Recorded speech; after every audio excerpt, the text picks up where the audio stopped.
الحمد لله نحمده ونستعينه ونستغفره ونؤمن به ونتوكل عليه ونعوذ بالله من شرور أنفسنا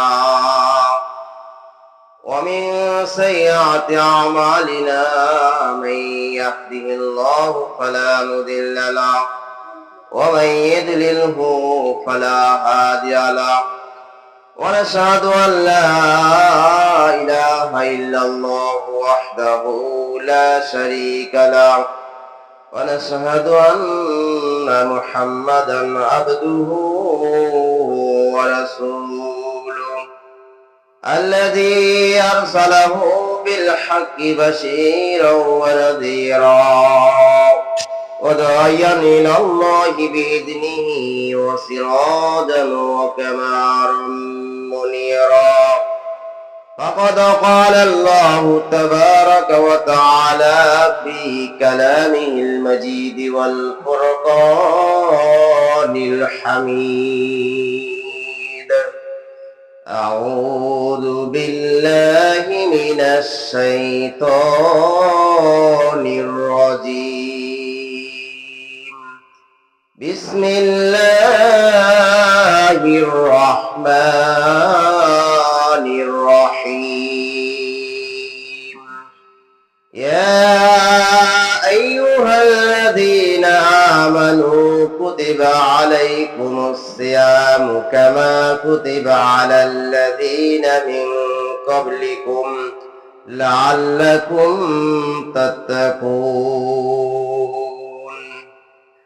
عن أبي هريرة رضي الله تعالى عنه قال قال رسول الله صلى الله عليه وسلم من صام رمضان إيمانا واحتسابا غفر له ما تقدم من ذنبه وقال رسول الله صلى الله عليه وسلم بني الإسلام على 5 شهادة أن لا إله إلا الله وأن محمد رسول الله وإقام الصلاة وإيتاء الزكاة والحج وصوم رمضان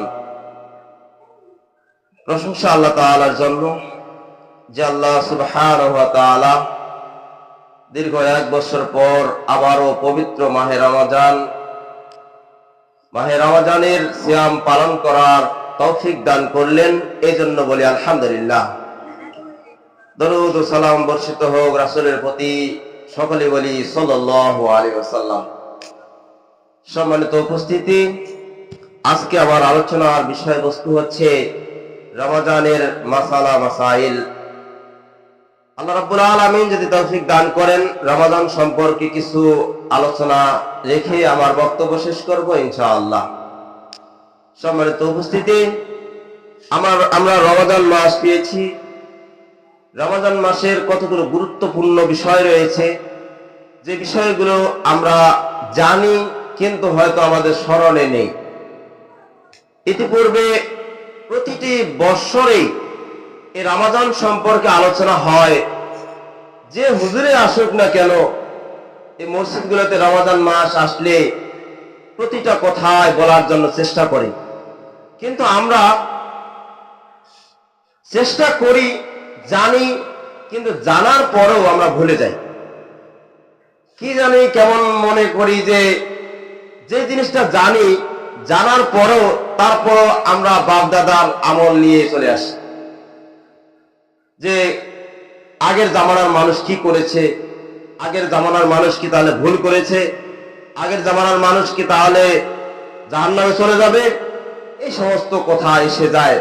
এই জন্য আমাদের প্রতিটা বৎসরের রমজান মাসে রমজান সম্পর্কে আলোচনা করতে হয়। যদি আমরা সকলেই আলোচনা শোনার পরে মনে প্রাণে বিশ্বাস করে আমলে নিয়ে আসি, নিজে করে আরেকজনকে বলি, সত্য কথাটা প্রচার করি, তাহলে আমাদেরকে প্রতি বছরে রমজানে এইভাবে আলোচনা করতে হতো না। আমরা 2 বছর 3 বছর গ্যাপ দিয়ে তারপরে একটু আলোচনা নিয়ে আসা হতো, কারণ ইসলামের মধ্যে আলোচনা কম নেই। যদি আলোচনা করা হয় তাহলে কিয়ামত পর্যন্ত শুধু আলোচনাই চলবে, আলোচনা বন্ধ হবে না। সম্মানিত উপস্থিতি, কিন্তু তারপরেও পিছনে পড়া আলোচনাগুলো সামনে নিয়ে আসতে হয়, যাতে মানুষ স্মরণে নিয়ে আসে, যাতে মানুষ ভুলে গেছে। কারণ মানুষ মাত্রাই তো ভুল করে, কিন্তু ভুল করলে শুধরানোর ব্যবস্থা রয়েছে। সম্মানিত উপস্থিতি, আমাদের এই ধর্মের মধ্যে যেমন ভাবে শুধরানোর ব্যবস্থা রয়েছে, একজন না জানলে আরেকজনের কাছে জানতে আমরা পারি, একজন না পারলে আরেকজন পারে, এইভাবে আমরা জেনে নেই। কিন্তু অন্য ধর্মের মানুষ এভাবে জানতে পারবে না। অন্য ধর্মের মানুষ জানবে কিভাবে? যে জানে ও আরেক জায়গায় গ্লাসের ভিতরে আছে, ওর কাছে গিয়ে পারমিশন নিয়ে তারপরে সে কিতাবাদি বাইর করবে, কোন কিতাবে আছে না আছে সময় নিবে, তারপরে আপনার এরকম ডিসিশন দিবে। কিন্তু আল্লাহর রহমতে আমাদেরকে সকলকে এই সমাজের মধ্যে একজন অমুসলিম নেই। এই সমাজের মধ্যে সবাই আমরা কি মুসলমান, সবাই একে অপরের সম্পর্ক, সকলেই আমরা ভাই ভাই। কিন্তু এর মধ্যেও আমরা প্রতি বছরই জানতে পারতে যে তারপর আমাদেরকে জানাই দিতে হচ্ছে, কারণ আমরা ভুলে যাচ্ছি। সম্মানিত উপস্থিতি, তো রমাদানের সিয়াম সম্পর্কে কিছু মাসালা মাসাইল সম্পর্কে আমি কিছু আলোচনা করব ইনশাআল্লাহ। তো আসলে আমরা প্রথমে যেটা জানার, এটা আমাদের অবশ্যই জানতে হবে, সেটা হলো কি? সেটা হলো সিয়াম। সিয়ামটা কি? সিয়াম শব্দের অর্থ কি?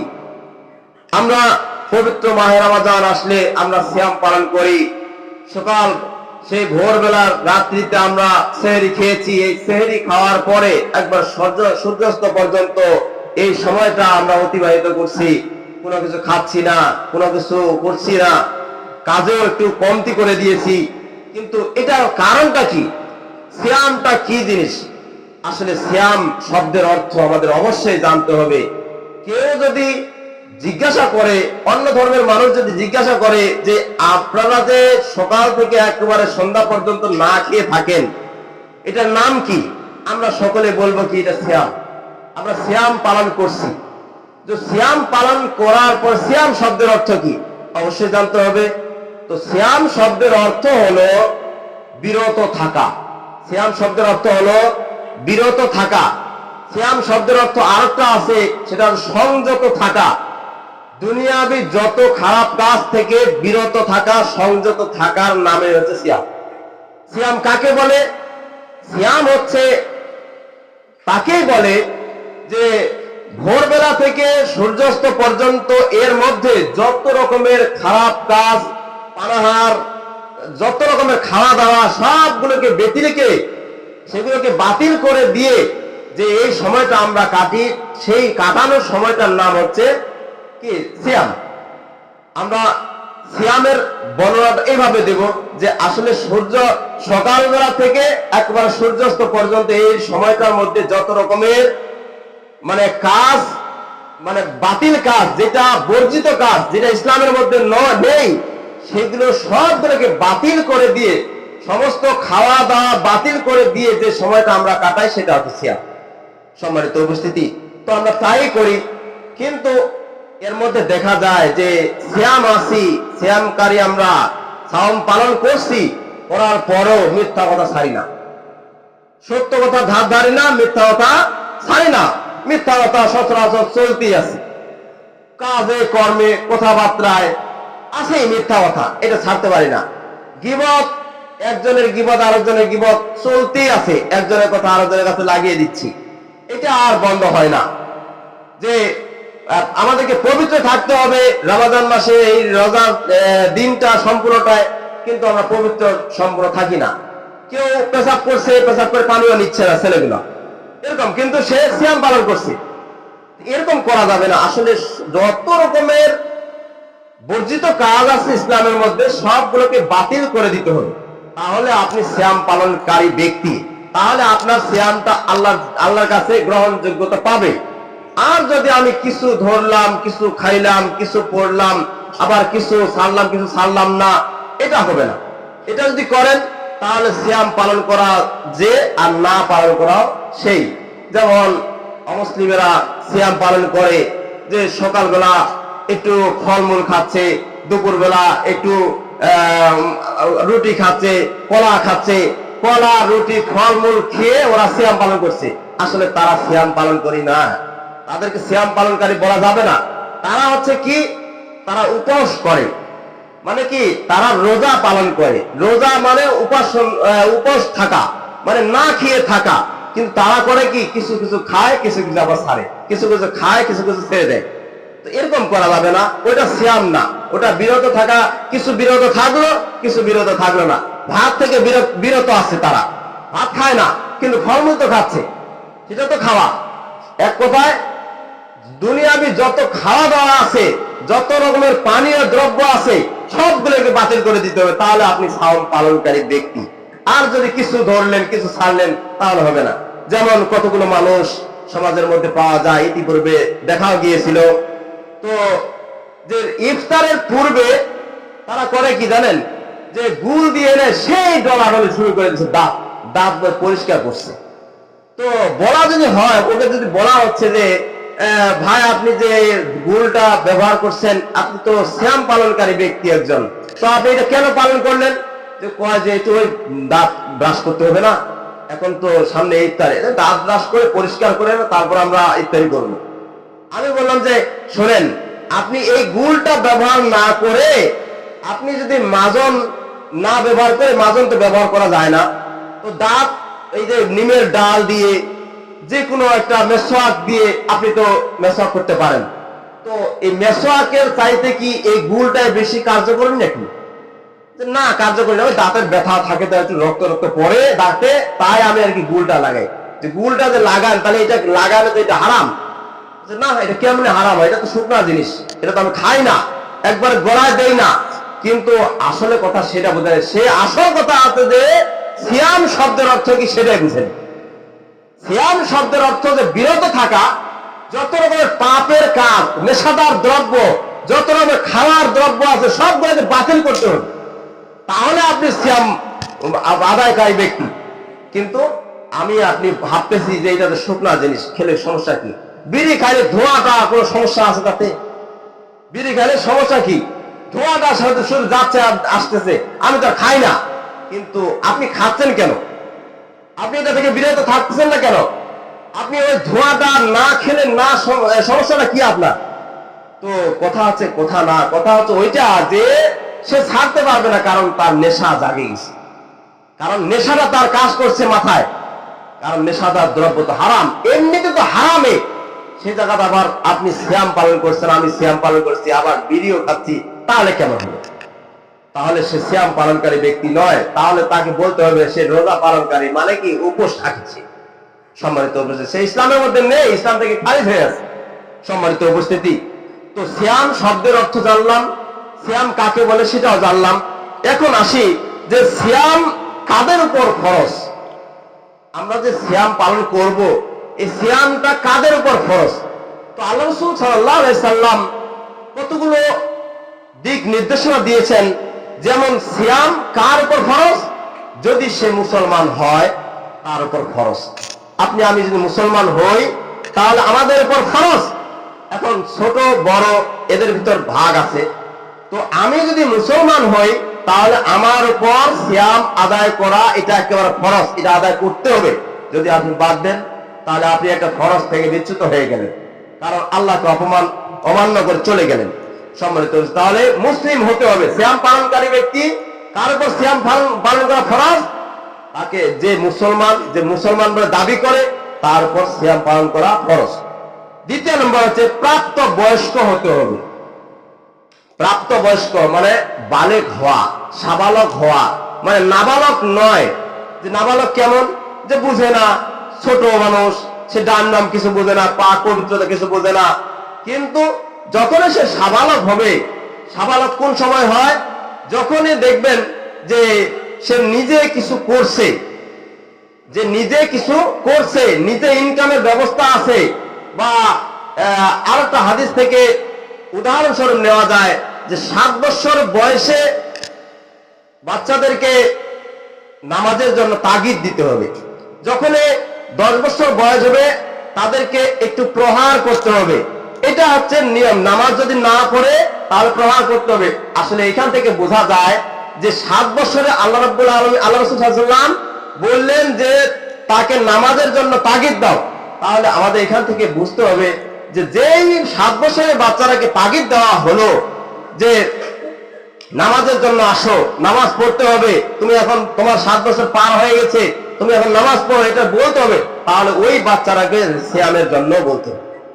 কারণ নামাজটা যেমন খরচ, তাহলে সিয়ামটাও খরচ, সিয়ামটাও পালন করার জন্য 7 বছরের ঊর্ধ্বে বাচ্চাদেরকে বলতে হবে। 10 বছর বয়স হলে সে সিয়াম না পালন করলে তাকে ওই হাদিসের রেফারেন্স অনুযায়ী তাকে প্রহারও করতে হবে। তো সেই প্রহার না যে একেবারে লাঠি দিয়ে দৌড়াদৌড়ি উঠাই দিবেন এরকম না, তাকে অন্তপক্ষে লাঠিটা দেখাইতে হবে। তুমি সিয়াম পালন করবে না মানে আল্লাহ তাআলার একটা হুকুম পালন করবে না, তুমি আমার ঘরে থাকবে, এটা হতে পারে না। অতএব সিয়াম পালন করতে হবে। তাহলে দেখা গেল মুসলিম হতে হবে, প্রাপ্তবয়স্ক হতে হবে, মানে বালেগ হতে হবে। 3 নম্বর হচ্ছে সুস্থ থাকতে হবে। যদি আমি সুস্থ থাকি, চলাফেরা সবই হচ্ছে, রাস্তা দিয়ে হাঁটাহাঁটি, মানুষের সাথে কথাবার্তা, কাজকর্ম সবই হচ্ছে, আপনি সুস্থ মানুষ। কিন্তু সুস্থ থাকার পরেও আপনি সিয়াম পালন করছেন না। অতএব যদি সুস্থ থাকেন তাহলে আপনাকে সিয়াম পালন অবশ্যই করতে হবে। যদি আপনি না পালন করেন তাহলে একটা সিয়ামকে আপনি বাতিল করে দিলেন, আপনি সিয়াম পালন করলেন না।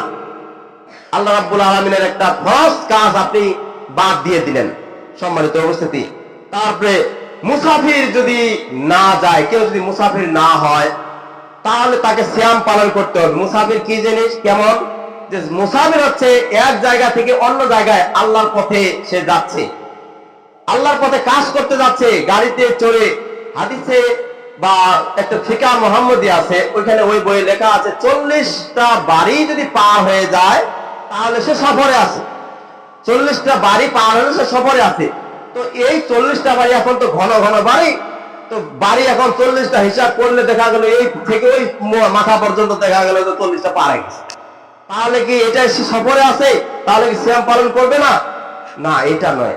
এটা আমাদেরকে বুঝে নিতে হবে যে এক জায়গা থেকে অন্য জায়গায় চলে যাচ্ছেন গাড়িতে করে বা কোনো কিছু যানবাহনে যাচ্ছেন, আপনি এই দায়িত্ব অবস্থায় আপনি চলে গেছেন, কিন্তু আপনি সফর অবস্থা আছেন।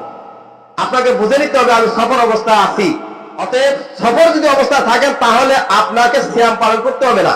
আর যদি সফর অবস্থায় না থাকেন, আপনি এমনিতেই থাকেন, তাহলে আপনাকে আমাকে সিয়াম পালন করতে হবে। তারপরে নারীদের বিষয়ে, যদি কোনো নারীর ঋতু না এসে যায় তাহলে তাকে সিয়াম পালন করতে হবে। কিন্তু অবহেলা জনিত যদি সে সিয়াম ছেড়ে দেয় তাহলে ফরজ কাজটা সে বাতিল করলো। আর যদি নারীদের ঋতু এসে যায়, ঋতু এসে গেলে তাকে সিয়াম তার জন্য ওখানে বন্ধ করতে হবে, তারকে সিয়াম পালন করা যাবে না। কি সে সেটা কাজা করতে পারবে, পরের মাসে গিয়ে সেটা কাজা উঠায় নেবে, কিন্তু তারপরও মাপ নেই, তারপরও কাজাটা উঠাইতে হবে। আবার কেউ যদি নেফাস অবস্থায় থাকে, অর্থাৎ বাচ্চা প্রসব হয়েছে 40 দিন পার হয় নাই, এই যদি যেই নারী বাচ্চাকে দুধ পান করায় সে যদি ইচ্ছা করে যে না আমি পারবো না সিয়াম পালন করতে, সিয়াম পালন করলে আমার বাচ্চা হয়তো গায়ের দুধ পাবে না, তাহলে তাকে সিয়াম পালন করা দরকার নেই। তাহলে অন্য মাসে সে কাজাটা উঠাইতে পারে, এমনকি আল্লাহ তাআলা তাকে মাফ করে দিতে পারেন। সম্মানিত উপস্থিতি, তাহলে বোঝা গেল যে নারীদের বিষয়ে যদি ঋতু আসে তাহলে যে কয়েকদিন ঋতু থাকে তাহলে এটা বন্ধ করতে হবে, কারণ এটা সিয়াম পালন করা যাবে না। এই সময়টা সিয়াম পালন না করে পরের মাসে গিয়ে ওই সিয়াম যে কয়টা বাতিল হয়ে গেছে, কাজা হয়ে গেছে, সেটা পালন করে নিতে হবে। সম্মানিত উপস্থিতি, কিন্তু যদি কেউ দেখা গেল যে কোনো পুরুষ বা নারী মেলামেশা করে ফেলছে, তাহলে বোঝা গেল যে ও একটা অপরাধ করেছে। অতএব অপরাধের শাস্তি কি? হয়তো অপরাধের শাস্তি যেটা হাদিসে এসেছে যে পরের মাসে ধরে একেবারে টানা 2 মাস তাকে সিয়াম পালন করতে হবে। একদিন যদি সিয়াম ভঙ্গ করে কোনো কারণ নেই, কিন্তু এমনি হালাস্য মনে করে সে সিয়ামটা ভঙ্গ করেছে, তাহলে বোঝা গেল তাকে 2 মাস টানা এক নাগারে সিয়াম পালন করে নিতে হবে। আর যদি না পারে তাহলে 60 জন মিসকিনকে খাওয়ার ব্যবস্থা করে দিতে হবে।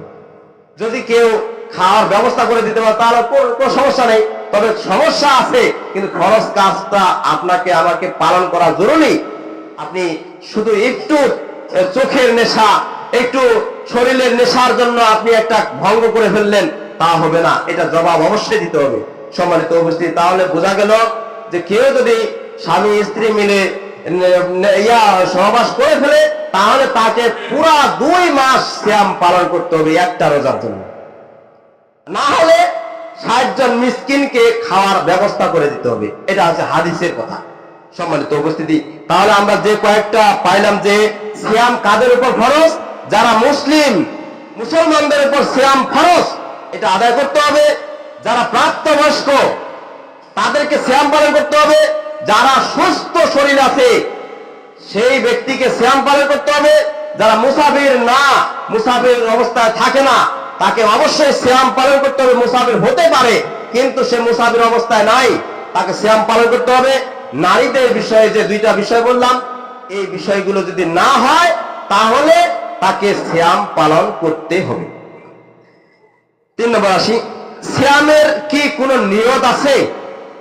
আমরা যে সিয়াম পালন করি, এই সিয়াম পালন করলে কিছু নিয়ত কি পড়তে হবে? দেখেন, অন্য সমাজের মানুষ যারা হানাফি সমাজ, হানাফিতে হানাফি মাসালা মানে পালন করে, তারা মনে করে কি যে সিয়াম আদায় করতে গেলে আগে নিয়তটা পড়তে হবে, নিয়তটা মুখস্থ করতে হবে। যে নামাজের সাল্লি শুরু হয়ে গেল, ওদের একটা নিয়ত আছে, এটা নিয়ত করা যাবে না। এটা কোন হাদিসের কোন উদ্ধৃতি নেই। নামাজের যেমন নিয়ত করার দরকার হয় না, সেরকম সিয়ামেরও কোন নিয়তের কোন দরকার হয় না। নিয়ত হচ্ছে আপনার অন্তরটা। অন্তর যদি বলে যে আমি সিয়াম পালন করব, তাহলে এখানে নিয়ত পড়ে কি হবে? নিয়ত পড়ে কি হবে? এটা শুধু মুখের জবানটা, কিন্তু অন্তর থেকে যেটা ঈমান, অন্তর থেকে বিশ্বাস করে সে যদি মনে মনে বলে যে আমি সিয়াম পালন করব আগামীকাল, আমি সিয়াম পালন করি, আল্লাহ তাআলা আমাকে যাতে তৌফিক দান করেন সিয়াম পালন করার জন্য, যদি এরকম মন মানসিকতা নিয়ে সিয়াম পালন করে, তাহলে আর নিয়ত করতে হবে না, করতে হবে শুধু অন্তর থেকে, মনটা শুধু বলতে হবে যে আমি নিয়ত করলাম। সম্মানিত উপস্থিতি, তাহলে নিয়ত করার কোনো নেই, এই সিয়ামের কোনো নিয়ত করতে হবে না, নিয়ত করতে হবে, এটা বুঝতে হবে। আচ্ছা, 4 নম্বর, যেসব কারণে সিয়াম ভাঙ্গে না, যেসব কারণে সিয়াম ভাঙ্গে, আগে সিয়াম ভাঙ্গে কি কি কারণে, এটা তো আমি বললাম যে সিয়াম ভাঙবে। সিয়াম যেসব কারণে ভাঙ্গে সেটা হচ্ছে যদি খাচ্ছেন, এমনিতে খাওয়া দাওয়া শুরু করলেন, বা আপনি মনে মনে ভাবছেন যে আমি সিয়াম অবস্থা আছি, এখন পারছি না, আমি সিয়াম পালন করতে পারবো না, আপনি খেয়ে নিলেন, আপনার কিন্তু রোজা ভেঙে যাবে, আপনার রোজা হবে না। যে কোনো জিনিস খেলে আপনার রোজা ভেঙে যাবে। 2 নম্বর হচ্ছে যদি আপনি বমি করেন, যে ইচ্ছাকৃত ভাবে বমি করলেন, ইচ্ছাকৃত যে জিনিসটা আপনি মানে মুখের নাকের মধ্যে নিয়ে আসবেন, নাকের কাছে নিয়ে আসলে বমি আসবে, আপনি নিয়ে আসবেন, এটা হচ্ছে কি ইচ্ছাকৃত বমি করলে এটা রোজাটা থাকবে না, এটা সিয়ামটা ভাঙে যাবে। আচ্ছা, এরপরে ঋতু আসলে বললাম তো যে ঋতু আসলে তো রোজা তো ভেঙে যাবে, সহবাস করলে তো রোজা ভেঙে যাবে, এটা হচ্ছে ভাঙ্গার কারণ। আর যেসব কারণে সিয়াম ভাঙে না, দেখেন আমাদের এটা আবার একটু ভুল ধারণা রয়েছে অনেকেরই, যে সিয়াম ভাঙে না, যে কেউ হয়তো ভুল করে খেয়ে ফেললো, তাহলে কি রোজা ভেঙে গেল? ভুল করলে সে জানে না যে তার শুধু একটা অভ্যাসে পরিণত। যেমন গত বছরে আমি আমার নিজের কথাটা বলি, যে আমি মাদ্রাসায় গেছি, ওই যে মৌলভী পাড়ায়, তো একজন শিক্ষক করছে কি কয়েকটা চকলেট আনে এনে টেবিলের উপর রাখছে, তো মানে পরীক্ষা করতেছে আমাদেরকে যে চকলেট গুলো কেউ খায় নাকি রোজা ধরে, দেখা যায় শিক্ষক গুলোর খেয়াল আছে কিনা। তো আমি যা করছি কি চকলেট গুলা, এগুলো চকলেট কে আনছে রে ভাই? একজন শিক্ষক বললো যে এগুলো সবার জন্য উন্মুক্ত, আপনি খাইতে পারেন, সমস্যা নাই, এই কথা বললো। আমিও খোলা শুরু করে দিছি, খোলা শুরু করে খালি দাঁতের কাছে নিয়ে যাবো, তখন দাঁড়ান, আপনি আবার কি শুরু করলেন? আপনি তো সিয়াম আছেন না, আপনি তো রোজা পালন করছেন। ওই ভাই কি অবস্থা! তো দেখা গেল আমি দাঁতের কাছে নিয়ে গেছি, দাঁত দিয়ে কামড় দিছি একটা প্রায়, তাহলে কি আমার রোজাটা ভেঙে গেল? না, আমি তো অনিচ্ছা, এটা আমার অনিচ্ছাকৃত, এটা এসে গেছে। তো আল্লাহ রাসূল সাল্লাল্লাহু আলাইহি ওয়াসাল্লাম বলেছেন যে কেউ যদি ভুল করে খেয়ে ফেলে, তাহলে তার রোজা ভাঙে না, বরঞ্চ মনে করতে হবে যে আল্লাহ তাআলা এটা আমাকে পরীক্ষা করার জন্য দিয়েছেন, আল্লাহ তাআলা আমাদেরকে খাওয়াইছেন। এটা হচ্ছে হাদিসের কথা, যে কেউ যদি ভুল করে খেয়েও ফেলে তার রোজা নষ্ট হবে না, তার সিয়াম ভাঙবে না, কিন্তু মনে মনে মনে মনে ভাব নিয়ে আসতে হবে যে এটা আল্লাহ তাআলাই আল্লাহর পক্ষ থেকে আমাকে এটা খাওয়াইছে, অতএব এটা রোজা ভাঙবে না। ভুল করে কেউ খেলে রোজা ভাঙবে না। একটা বাচ্চার কথা শুনলাম আমাদের গ্রামে, যে সে ভুল করে কি জানি একটা খাইছে, তারপরে সে নিজে জাহের করছে কি যে আমি তো খেয়ে ফেলছি, এখন আর তো আমার রোজা হবে না, বাড়িতে গিয়ে ভাত খায় একবার কিনিয়া। তখন ওকে জিজ্ঞাসা করা, কি ব্যাপার তুমি ভাত খাইছো? কারণটা কি? ভাত খাইছি আমি, ভুল করে একটা জিনিস খাই ফেলছি। ভুল করে খাইছো সমস্যা কি? তারপরে একটু কুলি করে ফালাইলে তো হয়ে যায়। তো আবার তুমি ভাত খাইছো, আবার অপরাধ তো করছো, আর অপরাধ বড় অপরাধ করে ফেলাই দিলা।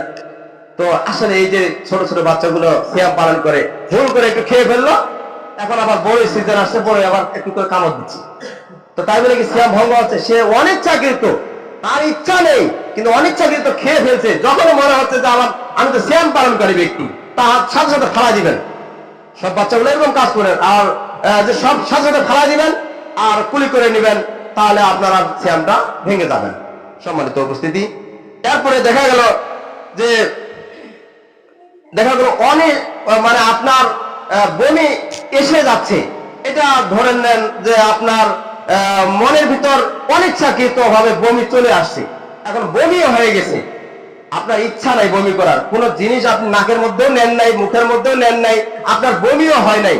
তো কথা হচ্ছে যে আপনি অনিচ্ছাকৃত ভাবে আপনার বমি এসে গেল, আসতেই পারে, খারাপ লাগতে পারে, তো মাথার ব্যথা থাকতে পারে, পেটের ব্যথা থাকতে পারে, হঠাৎ করে বমি এসে যেতে পারে, তাহলে কি বমির কারণে রোজা ভেঙে দিবেন? না, তাহলে রোজা ভাঙবে না, রোজা থাকবে, রোজা সমস্যা হবে না। আপনি তখন একটু যদি বমি এসে যায় তাহলে মুখটা একটু ভালো মতো পরিষ্কার করে নেবেন, তাহলে রোজাটা হয়ে যাবে। এরপর দেখা গেল যে এখন আপনার অসুস্থ, আপনি সিয়াম পালনকারী ব্যক্তি কিন্তু আপনি অসুস্থ অবস্থায় আছেন, কিন্তু ডাক্তারকে নিয়েও আসছে, ডাক্তার এখন দেখা গেল যে ইনজেকশন করতে হবে। এখন ইনজেকশন করার জন্য, ইনজেকশন করলে কি আপনার সিয়াম ভাঙে যাবে? না, ইনজেকশন করলে সিয়াম ভেঙে যাবে না, কারণ আপনার এটা দরকার, আপনাকে দিতে হবে, এটা প্রয়োজন, এটা আল্লাহ তাআলা জানেন যে এটার জন্য তার সে উপকার হবে একটু, অতএব এটা ইনজেকশনটা দিতে হবে। তো ইনজেকশন দিলে সিয়াম ভেঙে যায় না। তারপরে রক্ত পরীক্ষা, ধরে নেন আপনাকে এই মুহূর্তে আপনার এমন জ্বর এসে গেছে বা একটা অসুস্থতা জনিত আপনাকে রক্ত পরীক্ষা করতে হচ্ছে, এই রক্ত পরীক্ষা করার জন্য আপনাকে অল্প একটু রক্ত দিতে হচ্ছে, রক্ত দিয়ে সেটা কম্পিউটারে হোক, যেখানে হোক, যে মেশিন দিয়ে হোক, এটা পরীক্ষা করতে হবে। তো এই পরীক্ষা করার জন্য যদি একটু রক্ত দিতে হয় তাহলে দিলে কোনো সমস্যা নেই, রক্ত পরীক্ষা করা যাবে। এটা হচ্ছে সবসময় যে রক্ত পরীক্ষা করবেন এটা নয়, আপনি অসুস্থতা ভুগতেছেন কিন্তু আপনি ডাক্তারের কাছে গিয়েছেন, ডাক্তার বলছে যে রক্তটা পরীক্ষা করতে হবে, তাহলে ওই সময়তে একটু রক্ত তাকে দেওয়া যেতে পারে, তাতে কোনো সমস্যা নেই। কিন্তু আপনি ভালো আছেন, আপনি মনে মনে ভাবছেন যে সামনে আমি একজনকে রক্ত দিব, রক্ত আজকে পরীক্ষা করে নেই, কিন্তু আপনি সিয়াম অবস্থায় আছেন, এই রক্ত পরীক্ষা করে চলে গেছেন, রক্ত দিলেন, তাহলে আপনি রোজাটা কিন্তু ভেঙে যাবে। রক্ত পড়লে রক্ত এটা থাকবে না রোজাটা, কিন্তু আপনার সমস্যার কারণে আপনি রক্তটা পরীক্ষা করে নিতে পারেন, এটা সুস্থতার জন্য। সম্মানিত উপস্থিতি, তাহলে এই কয়েকটা কারণ আমাদের সিয়াম ভাঙে না। যেমন ভুল করে খেলে সিয়াম ভাঙে না, বমি যদি অনিচ্ছাকৃত ভাবে আসে তাও সিয়াম ভাঙে না, আবার ইনজেকশন যদি দিতে হয়, প্রয়োজনীয় লাগবে, দিতে পারেন, সিয়াম ভাঙবে না। রক্ত পরীক্ষা খুব নিজের জন্য, নিজের সুস্থতা থাকার জন্য রক্ত পরীক্ষা করতে পারেন, এতে সিয়াম ভেঙে যাবে না। সম্মানিত উপস্থিতি, এখন আসি সিয়ামের আদব গুলো কি কি। আমরা যে সিয়াম পালন করি, এই সিয়াম গুলোর আদব কতগুলো রয়েছে, আদব গুলো কি কি? সিয়াম অবস্থায় মিথ্যা কথা বলা একেবারে পরিহার করতে হবে। যদি আপনি পরিহার না করেন তাহলে সিয়ামের আদব আপনি খেয়াল করলেন, মানে খেলাপ করলেন। মিথ্যা বলা তো এমনি মহাপাপ, মিথ্যা বলা কবিরা গুনাহ, অতএব মিথ্যা থেকে আমাদেরকে আশ্রয় নিতে হবে। যত রকমের বড় কিছু একটা হয়ে যায় তারপর মিথ্যা কথা বলা যাবে না, সত্যের উপর সবসময় থাকতে হবে, কারণ আপনি সিয়াম পালনকারী ব্যক্তি, আপনি একটা আল্লাহর ফরজ কাজ ইবাদত করছেন, ফরজ কাজ চালিয়ে যাচ্ছেন, অতএব আপনাকে মিথ্যা কথা বলা যাবে না। ঝগড়া, এই রমজান মাসে ঝগড়া বিবাদ করা যাবে না। ঝগড়া বিবাদ কোন সময় লাগে জানেন? যখন সন্ধ্যা হয়ে যায়, সন্ধ্যার সময় যে অল্পতেই মানে ওই সময় একটু খিটখিটে মেজাজ হয়ে যায়, তো দেখা গেল যে ওই স্বামী স্ত্রী বাপ মা হঠাৎ করে একটা ছোট কারণে লাগে গেল ঝগড়া। ঝগড়াটা করা যাবে না, ঝগড়া থেকে অবশ্যই বিরত থাকতে হবে, কারণ এটা হচ্ছে আদব, সিয়ামের একটা আদব। ঝগড়া থেকে বিরত থাকা এটা সিয়ামের আদব। তারপরে হচ্ছে যে চোখ কান এগুলোকে হেফাজত করতে হবে। এখন দেখা গেল যে মোবাইল তো প্রত্যেকটা ঘরে ঘরে আছে, আর ডিসপ্লেও তো বড় বড়। মোবাইলে সারাদিন আমরা ভিডিও ফোন নিয়ে চলাফেরা করি, কিন্তু দেখা গেল আপনি প্রয়োজনীয় যদি আপনি বাংলা দিয়ে একটা হাদিস বা একটা কোরআনের আয়াত ব্যাখ্যা বিশ্লেষণ করেন, যদি একটা মাসালা মাসাইল বা একটা কিছু আরবি শিখতে চাচ্ছেন, তাহলে আপনি মোবাইলটা ব্যবহার করেন, কোনো সমস্যা নেই। কিন্তু আপনি কোনো কিছুই শিখছেন না, ওইখানে শুধু আপনি রোজা আছেন আর মনে মনে ভাবছেন যদি আমি একটা ছবি দেখি তাহলে আমার হয়তো রোজাটা কষ্ট হবে না, তাহলে আমি ওই ছবির তালে তালে থাকবো, আমার রোজা খিদা লাগবে না, আমার মানে খারাপ লাগবে না। যদি এই মনে করে আপনি বেহায়াপনা যত অশ্লীল ছবি টবি এগুলো দেখাদেখি করেন, তাহলে আপনার সিয়াম আর হবে না, এটা সিয়ামের আদবের খেলাফ হয়ে যাবে।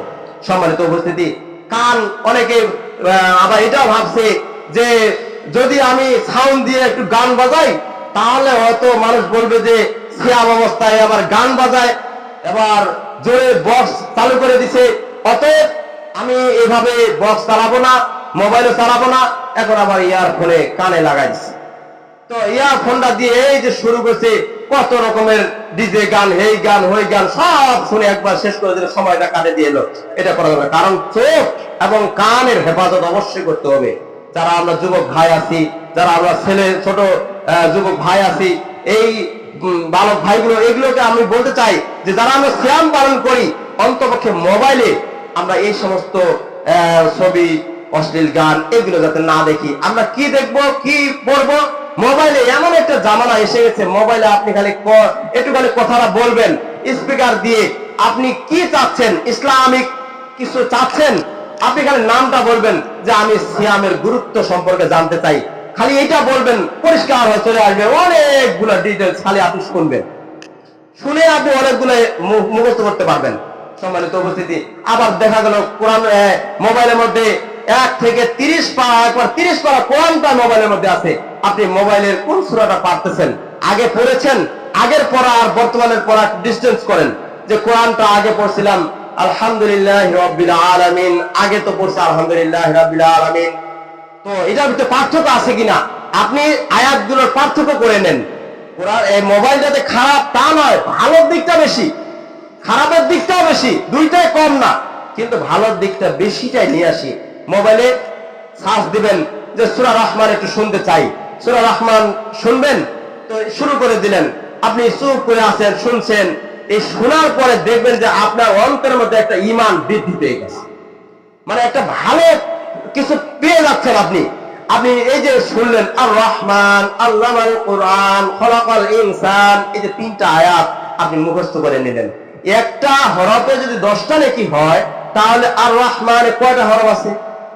আপনি হরফগুলো তখন গোনাবেন, তখন দেখবেন যে যে কয়েকটা আয়াতের অংশ আপনি মুখস্থ করলেন বা পড়লেন, নিজে আমল করলেন, দেখবেন যে আপনার সওয়াব বৃদ্ধি পাচ্ছে, আপনার মর্যাদাও বৃদ্ধি পাচ্ছে, আল্লাহ তাআলা আপনাকে সম্মান, রহমত, বরকত সবই দিচ্ছেন। কিন্তু আমি আপনি যদি ভালো কাজের চাইতে বেশি খারাপ কাজই করে ফেলি, তাহলে আল্লাহ তাআলা আমাদেরকে কি করবেন?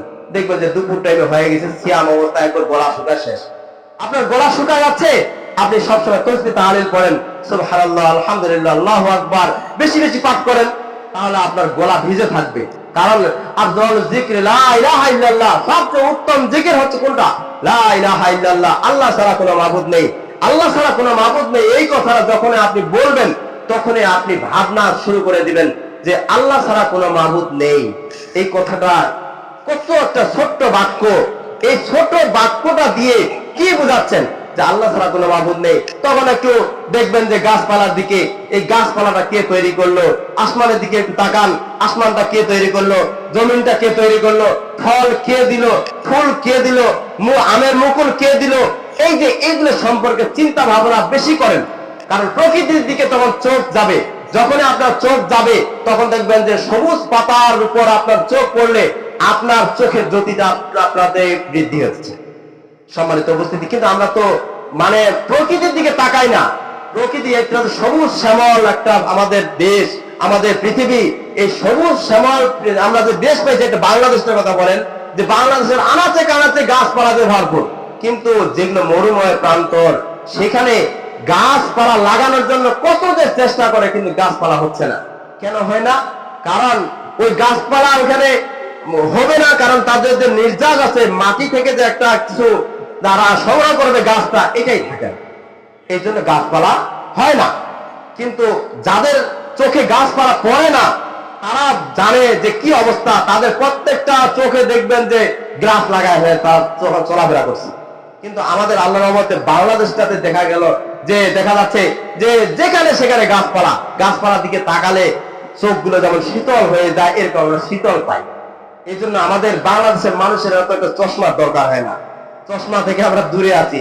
অনেকে চশমার দরকার হয়, হয়তো কোনো অসুস্থতার কারণে, হয়তো আরেকটা ইফেক্ট করে ফেলে, যে আরেকটা অসুখ হয়েছে বা টাইফয়েড হয়েছে, টাইফয়েডের কারণে চোখের জ্যোতি কমে যেতে পারে, এরকম হয়েছে। কিন্তু প্রায় দেখা গেল যে আসলে আমাদের চোখ একটা আল্লাহ তাআলা যে নিয়ামত দিয়েছেন, বাংলাদেশের মানুষকে একটা চোখ যে নিয়ামত দিয়েছেন, আর অসংখ্য পৃথিবীতে একেবারে প্রকৃতি দিয়েছেন, এই প্রকৃতি দেখেই আমাদের চোখের জ্যোতি এমনিতেই বাড়ে যায়। সম্মানিত উপস্থিতি, তো আমরা চেষ্টা করব যে রমজানের যে আদবগুলো আছে, এই আদবগুলো রক্ষা করা। জিহ্বার একটা আদব, জিহ্বার একটা কন্ট্রোল আছে, জিহ্বাটা যাতে আমরা কন্ট্রোল করি, জিহ্বা দিয়ে খারাপ কথা, অশ্লীল কথা যাতে মুখে না আসে, এগুলোর দিকে খেয়াল রাখবো। আবার বেশি বেশি আমরা তেলাওয়াত করব। যদি আমরা বেশি বেশি তেলাওয়াত করি তাহলে হয়তো আমাদের গলা শুকাবে না, সব সময় আমরা ভালো থাকবো, আমাদের অন্তরগুলো সতেজ হয়ে থাকবে। আর অন্তরগুলো যদি সতেজ হয়ে থাকে তাহলে আপনার রোজা, আপনি যে সিয়াম অবস্থা আছেন, আপনার কোনো মনেই হবে না। সম্মানিত উপস্থিতি, গতকালকে যে আমরা সিয়াম পালন করছি, বলতেই পারি না কোন দিক দিয়ে সময়টা চলে গেল। আবার আজকেও যে আমরা সিয়াম পালন করছি, যে আমাদের মনে হয় না যে আমরা সিয়াম অবস্থায় আছি, কিন্তু আসলে আমরা সিয়াম অবস্থায় আছি। তো সম্মানিত উপস্থিতি, তো এখন সময়টা এমন যে বেশি গরমও না, বেশি আবার ঠান্ডাও না, মধ্যম পন্থায় আছে। কিন্তু আবার দেখা যায় আমরা এক সময় যে চৈত্র মাসে, বৈশাখ মাসে যদি সিয়াম পালন করে, গলা শুকায় যায়, তো যায় যে জমিনের যে মাটিটা আছে, মাটিটা পর্যন্ত শুকায় যায়। সম্মানিত উপস্থিতি, সেই সময় তারপরও দেখা গেল যে বাচ্চাটা গুলো অনেকেই সিয়াম পালন করছে, কেউ বাদ দেয় নাই, আবার কেউ বাদ দিছে তো দিছে, এটা তো ও এই বর্তমানে যদি সিয়াম হয় সেও বাদ দিবে, আবার যদি চটকি দিন হয় তারপরেও সে বাদ দিবে, ওর কারণ বাদ দেওয়াই তো তার নেশা। সম্মানিত উপস্থিতি, আমরা যে বিষয়গুলো জানলাম সিয়াম সম্পর্কে কিছু মাসালা আমি জানাই দেওয়ার জন্য চেষ্টা করলাম। আমরা সঠিক মাত্রায় এগুলো নিজের আমলে নিয়ে আসবো, নিজে জানলে আরেকজনকে জানাই দেওয়ার চেষ্টা করব। আর একজন যদি ভুল করে, ভুলটা শুধরে দেওয়ার জন্য চেষ্টা করব, কারণ আমরা মুসলমান, আমরা মুসলমানের আরেকজন মুসলমান ভুল করবে এমনও তো হতে পারে না। একজন মুসলমান ভুল করলে আরেকজন মুসলমান শুধরায় দিবে, আর এটাই হচ্ছে আমাদের নীতি, এটা হচ্ছে ইসলামের মূল নীতি, যে আমরা যাতে একজন পারলে আরেকজনের কাছে প্রচার করে দেই। আল্লাহ রাসূল বলছেন, বাল্লিগু আন্নী ওয়ালাউ আয়া, আমার একটা কথা যদি কেউ জানতে পারো তাহলে সেটা মানুষের কাছে প্রচার করে দাও। তাহলে আমি যে কয়েকটা বিষয় জানাই দিলাম, এগুলো যদি আপনার বাস্তবে এসে যায় তাহলে আপনারাও প্রচার করে দিবেন, আমি যেটা প্রচার করলাম আপনারা প্রচার করে দিবেন। তো সম্মানিত উপস্থিতি, এই সিয়ামটা আমরা রাসূল সাল্লাল্লাহু আলাইহি ওয়াসাল্লাম বলছেন যে মান সামা রমাদান ঈমানান ওয়া ইহতিসাবান গুফরা লাহু মা তাকাদ্দামা মিন যানবি, যে ব্যক্তি সিয়াম পালন করে, এক কথা ঈমান ও সওয়াবের আশায় সিয়াম পালন করে, তার পূর্বের যত গুনাহ আছে আল্লাহ তাআলা মাফ করে দেন। আল্লাহ তাআলা আমাদেরকে সকলকেই এই সিয়ামের ওসিলা করে পূর্বে যত গুনাহ করেছি আল্লাহ তাআলা সকলকেই এই গুনাহগুলো মাফ করে দিন, আমিন। এই বলে আলোচনা শেষ করছি। ওয়া আখিরু দাওয়ানা আলহামদুলিল্লাহি রাব্বিল আলামিন।